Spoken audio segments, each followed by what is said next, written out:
Welcome to the AFR Saints channel, where we provide you daily content on your favorite team, the New Orleans Saints. Do us a favor and hit that subscribe button. Be sure to leave your comments below and smash that like button. Who dat?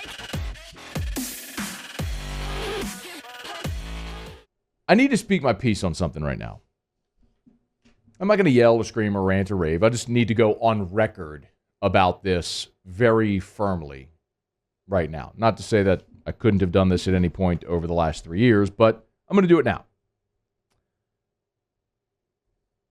I am basically done with Tre'Quan Smith. I got here last year with Jared Cook as well. And I'm there now with Tre'Quan Smith. If you're not familiar, Tre'Quan has an injury that he's been nursing. He's been out the past couple of days. Sean Payton didn't really have an update. Doesn't seem like it's a super long-term thing. And I super don't care if it's a long-term thing or not. Veteran camp injuries are a pretty common thing, honestly. When veterans need a day off during camp, they go out to practice. So they're not a no-show, right? They go out to practice and they're going through the first drill and it's my hamstring, my ankle, I got an elbow thing, whatever. And it's basically a way to get a day off. And I'm totally cool with that. For as long as there has been camp, there have been veterans faking camp injuries to get a day off. Coaches are okay with it. Generally, that's planned. I don't care. What's Mike Detilier's line? Practice is for the unskilled. And I'm completely with that. If Cam Jordan wants a day off, give him a day off. If your $100 million right tackle wants a day off, give him a day off. If Marshawn Lattimore needs a day off, okay, don't care. The problem I have with Tre'Quan Smith is you have not earned nor do you deserve a day off.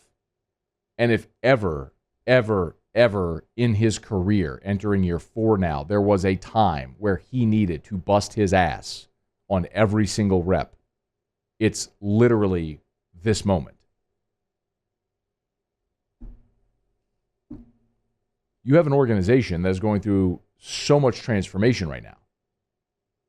You are moving on from literally the best player in the history of the organization, arguably the most influential athlete in the history of our state, in Drew Brees.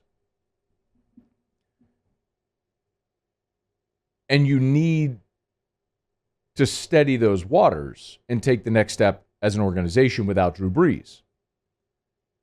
What's more is your $100 million wide receiver is not there either. So there's this huge feeling of angst because you're replacing Drew Brees. You have a quarterback competition going on. But my feeling certainly was the thing that makes moving on from Brees a little easier this year is you've got Mike Thomas and Alvin Kamara. You have two of the best offensive players in the NFL, which are going to make Jameis's job that much easier. Well, now you don't have Mike Thomas, and so you're looking around for options. And the hits keep on coming because Deontay Harris, we're all expecting now, is going to serve a 2-game suspension at the start of the season. And you're looking for guys that are going to step up, be accountable, and step forward.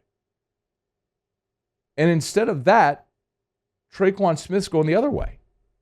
I'm not saying the guy's not injured. I don't know the detail, severity, whatever it may be of what he's dealing with. But you're talking about a guy that was a 3rd-round draft pick in an offense that was tailor-made, built for receivers to thrive. An offense that has seen a 7th-round tight end from Hofstra become the greatest receiver in the history of the franchise. That's seen a guy who was an undrafted player like Lance Moore become the leading receiver on the team. That's taken a tight end like Jimmy Graham, who played 2 years of football, and turned him into an all-pro, 1,300 yards. Like, this is the offense which was built for pass catchers to thrive. And this guy was a third-round draft pick, and he has been the total opposite of that in his time in New Orleans. He has not made the most of this opportunity. Last year was Tre'Quan Smith's best season. 34 receptions for 448 yards. Let me say that again slowly because I know sometimes in radio numbers confuse people. They don't sink in. In an entire season, 16 games. Mind you, in a year where Mike Thomas missed half the season, where there were reps to be had, Tre'Quan Smith had 34 catches for 448 yards.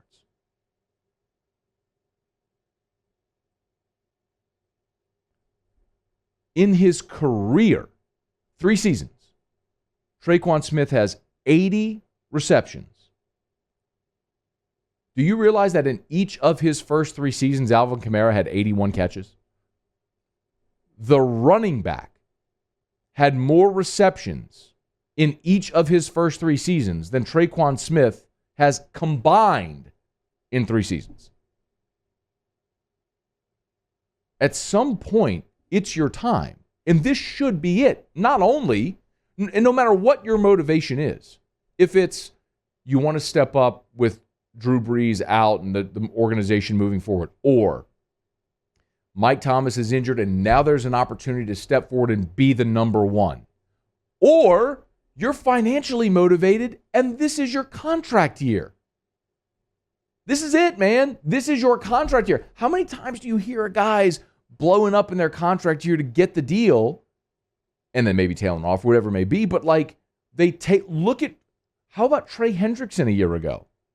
Trey Hendrickson was a really good player for the Saints, but he blows up. He's like second in the NFL in sacks last year in his contract year. Well, this is Tre'Quan Smith's contract year.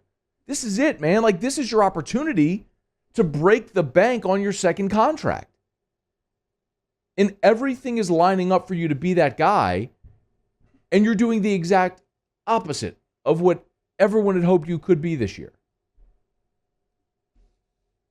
Instead of him blowing up, he's deflating. You know, I hope Tre'Quan Smith has an incredible year for the benefit of the organization. I hope we come back in a few months and play this audio and we all point and laugh at me. But at some point, like, you've had enough chances and you've proven to be that you are what you are. And Tre'Quan Smith is a disappointment. He's a miss as a third-round draft pick. He's a guy that in the most receiver-friendly offense, arguably in the history of the NFL, cannot succeed. And I am now more interested to see Marquez Callaway, Jalen McCleskey. Give me Kawan Baker. Give me this year's 7th-round pick to see what that cat can do. I'm more interested to see if 33-year-old Chris Hogan, fresh off what was he playing, lacrosse? If that dude can step in and be a guy that can give me 5-6 catches a game while Mike Thomas is out.